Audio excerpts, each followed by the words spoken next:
Hello guys, আসসালামু আলাইকুম। চলে আসলাম একটু ঘোরার জন্য।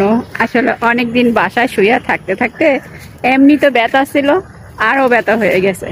তো আর শুয়ে থাকতে পারলাম না, চলে আসলাম একটু ঘোরাঘুরি করার জন্য।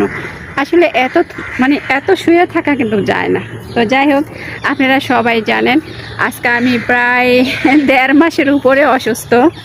তো আসলে অনেক খোঁজাখুঁজির পরে বের হলো যে আমার হলো চিকুনগুনিয়া যাকে বলে, আমার নাকি চিকুনগুনিয়া পজিটিভ। তো আসলে একবারে পরীক্ষাতে হয় নাই, 3বার 4বার আমাকে পরীক্ষাগুলো করাইতে হয়েছে। আসলে আমার তো কেউ ছিল না, যদি কেউ থাকতো তাহলে অবশ্যই আমি ভিডিও বানিয়ে বানিয়ে দেখাইতে পারতাম যে আমি কতবার রক্ত দিয়েছি। একটা হাসপাতালে মানুষ গেলে নিম্নে এত বড় পিস বোতলের মতন পুরো 1 বোতল করে নেয়। তো আমি এর আগে 2বার দেখাইছি, 2 পিসকারি নিছে, তারপরে দেখাইছি, তারপর 2 বোতল নিছে, তারপর লাস্টেরটা হলো 3 বোতল নিছে। কিন্তু খুব আফসোস করছি যে আমার সাথে যদি কেউ থাকতো তাহলে আমি ভিডিও বানাইতাম। ভিডিও ওনাকে বলতাম যে উনি যখন আমার শরীর থেকে রক্ত বের করবে তখন তুমি এটা করবা।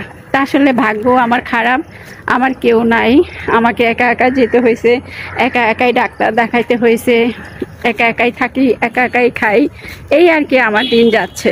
তো যাই হোক, আমি সবার দোয়ায় হয়তো আবার, আসলে আমি বাঁচতে চাই না, আমার বাঁচার কোনো ইচ্ছাই নেই। আর আমি বেঁচে থেকে কি করব? আমার নাই স্বামী, সংসার, মা বাবা, কেউই নেই।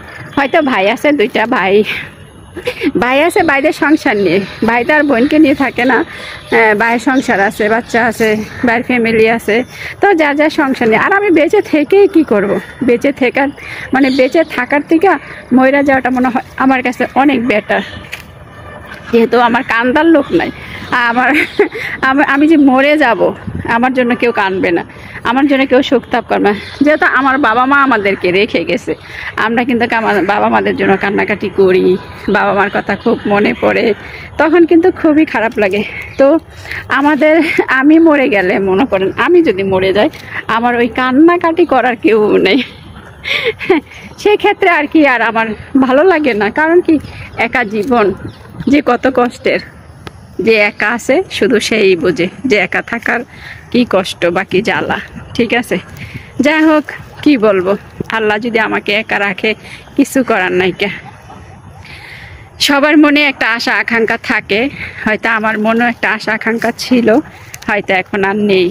কারণ কি, মানুষ বাঁচে আর কয়দিন, আজকে আছে কালকে নাই, তাই না? হয়তো আর 2 দিন থাকবো, 3 দিন, আজকে যে আছি কালকে যে থাকবো ওইটার কোনো গ্যারান্টি নেই। ঠিক আছে, তারও তো গ্যারান্টি দিয়ে নাই। তারপরও প্রথম ডাক্তার দেখাইতে চাই নাই, পরে ডাক্তার দেখাইলাম। যাই হোক, অনেক কথা বলে ফেললাম। যদি ভিডিওটা ভালো লাগে অবশ্যই বেশি বেশি করে লাইক কমেন্ট শেয়ার করে দিবেন, আর আমার জন্য একটু বেশি বেশি দোয়া করবেন, যাতে আমি ভবিষ্যতে ভালো কিছু করতে পারি। হয়তো আপনাদের নিয়ে আমি একা একা করতে পারবো না। তো আল্লাহ হাফেজ, ভালো থাকবেন সবাই।